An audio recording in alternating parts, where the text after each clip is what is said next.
Okay, so as was introduced, I'm here to talk about a request for specification proposal that we've submitted to the OMG to put the FACE standard together with UAF. This is a standard synchronization effort. The OMG does this fairly frequently. They work with other standards bodies to enable the standards to all work together. FACE is from the Open Group, and it was created essentially to make it possible to create reusable avionics components, ease their integration, make them interoperable, be able to create a library of things for the components. UAF is an OMG standard, and what it does is it provides an entire enterprise context.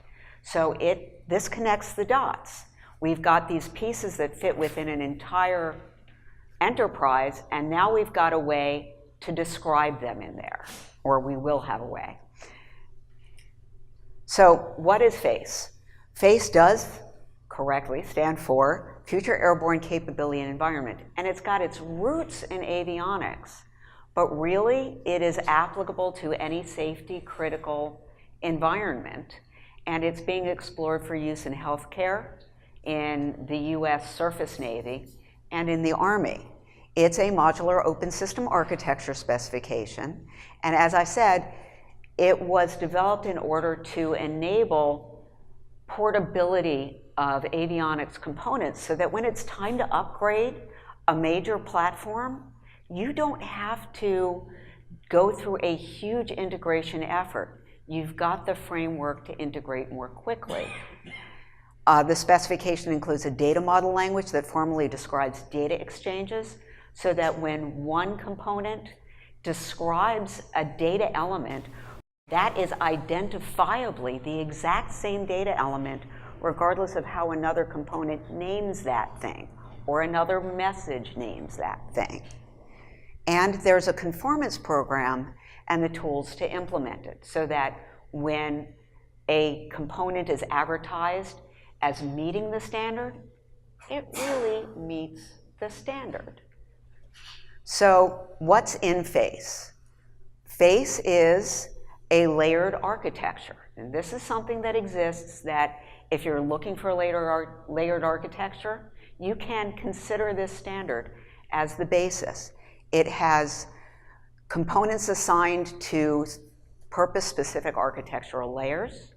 It defines interfaces between the components in the layers, and the interfaces that it specifies are in memory in order to allow portability. In addition, that green layer is transport services, and that's where standards like the OMG's DDS would live. So it uses standards from other organizations within it to ensure that communications occur properly. There are segment-specific component requirements that have to do with the safety and security of the system. So there are constraints that are imposed upon the components by the specification, depending on its stance with respect to safety and security. And there is conformance check software that is provided with the standard by the FACE consortium, again, to ensure that when a component is advertised as being compliant, it is. And there's a formal compliance program that enables a library of these components to exist and for vendors to sell these components as fitting into this framework. It takes the worry out of being compliant. There's also a data architecture, and that's the thing that I was discussing before, where at the top level, you've got the data elements themselves being described successively as conceptual, logical, and physical elements. And there's a governed shared data model that is the thing that ensures that there's a reference to the exact same thing regardless of what component is naming it in what way.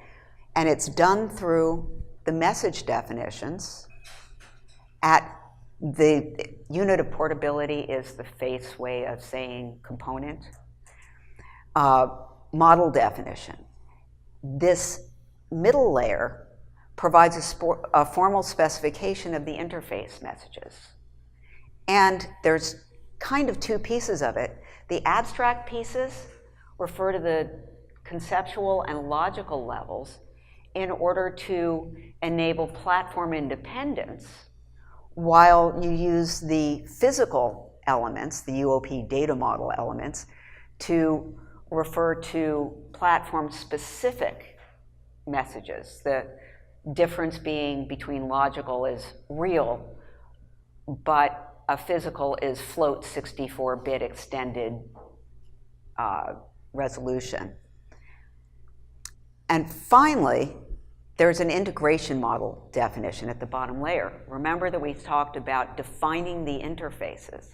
Well, this layer here talks about exactly how these things are going to communicate. So when you're done with developing your description of a component using this structure, you have complete documentation of the way your component interfaces with other components.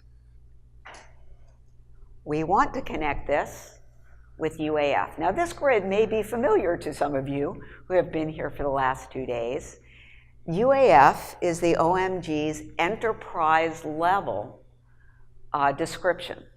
So the reason why we want to connect to it is it creates the context for all these individual components to describe how they connect to the rest of the enterprise. No component is an island. And the airframes that these things are being placed into, or the health systems or the ships, have many other components that may or may not be face components. So how do they fit? What's the impact on the overall enterprise? Where do the constraints that are imposed upon these components because of their safety and security stances match the way that the entire IT infrastructure is set up? How can we deploy them? This framework provides the context for us describing that. So why a profile for UAF? UAF provides the mechanism to give the big picture for these individual components, to tie them all together into a systems of systems architecture for both military and non-military enterprises.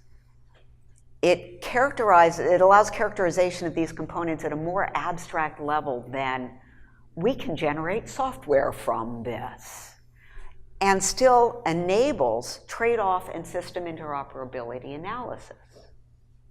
By tying this face standard that isn't a modeling standard to the modeling languages of the OMG, we provide a mechanism for standard-based integration of the face concepts into the tool chains that are enabled through the many technologies that you have been exposed to these last 2 days.